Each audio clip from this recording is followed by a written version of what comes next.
Over the next 2 weeks, Europe's storm tracks stay towards the west, while leaving the central and southeastern portion of Europe incredibly dry. Let's take a look at those impacts. These are two 7-day precipitation outlooks for Europe, days 1 through 7 and days 8 through 15. They show total rainfall in millimeters and also as a percent of normal. We'll go region by region, first in totals, then in what's above or below normal, and then we'll repeat that for the second week. Watch the sharp wet to dry boundary from the British Isles into mainland Europe, and then the wet bullseye near eastern Spain in week 2. Before we jump in, a quick translation of the metrics. Total precipitation is simply how much liquid falls over the period. If you pour it into a flat container, the depth in millimeters is what you'd measure. Percent of normal compares that forecast total to what's typical for that same week of the year. The math is pretty straightforward. Percent of normal equals forecast divided by normal multiplied by 100. So, a quick example. If a region gets 10 millimeters this week and the normal is 20 millimeters, that's 50% of normal, meaning only half the usual moisture. If a coastal area gets 30 millimeters and the normal is 10, that's a 300% of normal, triple of what's typical. This matters right now because the late winter into early spring precipitation is a key driver for soil recharge, river levels, and in higher terrain, snowpack and melt timings. The big picture. The pattern is a west-loaded, interior-starved setup. The wettest totals cluster along the Atlantic-facing coast, Ireland, western UK, parts of western Norway, while a broad swath from Central Europe into the Balkans towards the Black Sea sit under very low totals, often just a few millimeters or less in 1 week.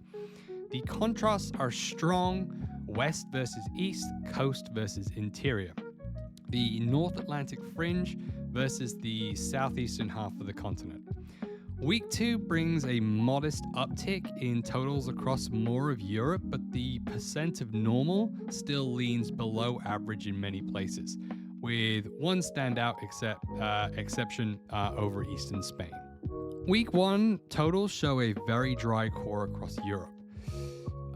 The West is doing most of the work here. Ireland and western parts of the UK stand out with roughly 20 to 60 millimeters, with pockets higher in windward terrain. Western Norway also jumps out with heavier multi-day totals, broadly in the 30 to 80 millimeter range, locally more along the coastal mountains. So looking at the western and central mainland kind of area, light scattered precipitation from France into Germany towards Denmark, and many areas are in that low single digits up to 5 to 10 millimeters. Enough for a kind of damp day if it all falls in one, but it's never going to be soaking wet. For the Alps, northern Italy, limited spillover. Totals are generally small to modest, often a few millimeters, with some higher amounts mostly confined to favored slopes. For Central and Eastern Europe, very lean totals again, from Poland to Chechnya, through Slovakia and Hungary into parts of Romania and Europe. We're frequently looking at between 0 and 5 millimeters, with large pockets near 0 to 2 millimeters, basically no precipitation. For the Balkans and much of Southeast Europe, it's kind of near shut-off. Across the Western Balkans down through Greece and the surrounding areas, many places are at that 0 mark for the week. It's going to be completely dry. A couple isolated pockets here and there. Looking at the percent of normal for days 1 through 7, this is where that dryness becomes the main story, especially across a large part of mainland Europe, central and southeastern regions. Many areas are running roughly 10 to 30% of normal. And in the driest core, stretching from parts of the Balkans northward into central eastern Europe, widespread values in the single digits to teens. That means even where you get a few millimeters, it's far, far below what the season would typically deliver. Meanwhile, the Atlantic edge flips that script. Ireland and portions of Western Scotland and the northwest UK one run well above normal, often 150 to 250% of normal, which lines up with the higher totals that we saw on that first map. And notice Iberia, totals that aren't extreme, but parts of Spain and Portugal tend to be closer to near normal than the rest of the continent, more like 40 to 80% range in these areas. So the deficit is less severe than in Central Europe, even before we get to week 2. In week 2, the totals are spread out more evenly, but they're still not particularly large for most places. In Northern Europe, there's a modest, steady, light precipitation. Scandinavia and the Baltic region are mostly between 4 and 9 millimeters, with some coastal and mountain favorite spots higher.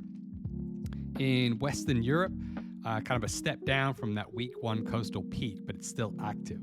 Ireland and the Western UK are often in the 12 to 25 millimeter range with local higher values, while France and Belgium are more commonly in the 5 to 10 range. For Central Europe, it's light to moderate. Germany, Poland, surrounding areas sitting between 4 and 8 millimeters, with some corridors pushing slightly higher. For the Mediterranean, it's relatively wetter than the interior parts of Spain, southern France, Italy. The Adriatic side of the Balkans frequently reach around 10 to 20 mils. Some local areas with 20 to 30 wetter pockets, especially near that Western Mediterranean. Looking at the percentage of normal for days 8 through 15, week 2 is still broadly below normal for much of Europe, but the extremes ease in some places. So large areas of France, Germany, Central Europe into Eastern Europe sit around 30 to 60% of normal.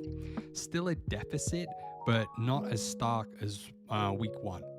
The standout here is eastern Spain and the nearby coastal zones, where this percent of normal spikes dramatically, roughly 150 to 300% in some areas, locally even higher. This is signaling a concentrated wet period relative to what's typical for early March. The UK and Ireland trend closer to near normal in week 2, often around 60 to 90%, suggesting that the west stays changeable, but that 2 wet signal relaxes compared to week 1. So what are the impacts? First, the Atlantic edge, especially Ireland and Western UK and parts of coastal Norway, they have the best chance for repeated rounds of rain and higher runoff, already adding to localized flooding issues and saturated soils where totals stack up.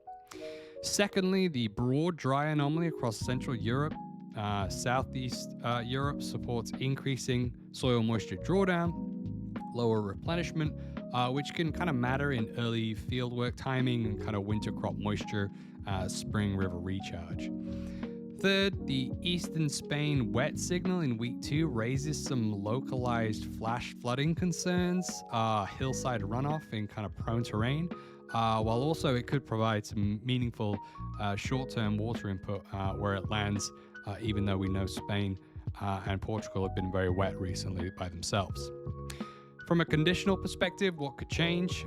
If the storm tracks shift south, even briefly, parts of the dry interior could flip to from below normal to catch-up week, kind of. Some positions in that west to east boundary could be that lever that changes the story. And for Spain, the magnitude of impacts kind of depends on whether that wet signal comes as a steady multi-day rain event or it's like a short one-day intensive burst.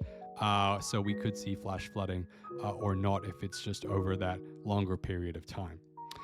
If you like these videos and you want to see more, please subscribe to the Weather Mapping YouTube channel, and I'll see you on the next one. Laters.